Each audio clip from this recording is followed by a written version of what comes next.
Ay, susme, ito naman, babaeng sanggol inabandona sa loob ng Tacloban City Astrodome.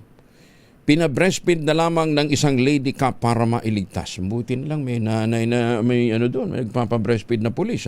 Detalye na balita mula kay Jimmy Angay-Angay, Aris 32, maupay nga agad Jimmy. Isang sanggol na natuklasang nakasilid sa eco bag na iniwan sa palaruan ng Tacloban City Convention Center.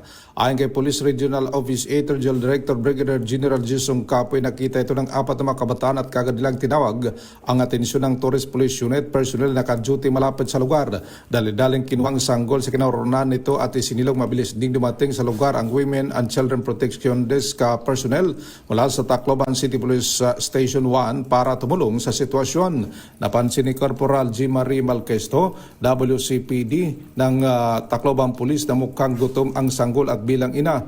Hindi siya nagatubiling magpa-breastfeed sa sanggol. Ginawa niya ito buong puso at walang pag-alinlangan. Matapos ang ilang minuto, dinala ang sanggol sa City Social Welfare Development Office bilang parte ng proseso.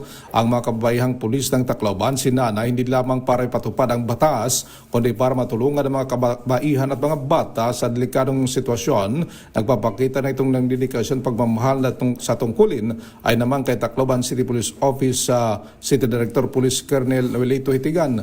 Ang Tacloban City Police Office ay patuloy makipagtulungan sa komunidad para masigurado ang isang ligtas at maayos na komunidad. Mula dito sa DYVL Action Radyo Tacloban, ito si R32 Jimmy Angay para sa DZRH. Una sa Pilipinas, una sa Pilipino. Daghang salamat Jimmy, saludo tayo.